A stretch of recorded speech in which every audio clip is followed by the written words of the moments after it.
Дагы бир жолу урматтуу сүйүктүү достор, биз бүгүн акцияны өткөрүп бүттүк. Эмне кылып атабыз, таратабыз маскаларды. Сиздерге чоң рахмат. Ушунчалык биз таратканыбыз үчүн Айтмат Азамжанович бул жерде баарын уюштуруп атышы.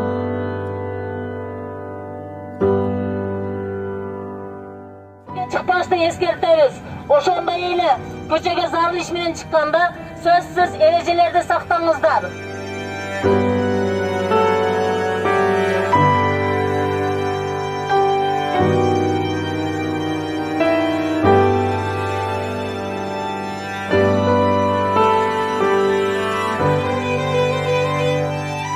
Коллегам Айсат Биржка кызматкери ушинтип Кадамжай штабы менен биргеликте брошюра маскаларга мас түшкөндөр.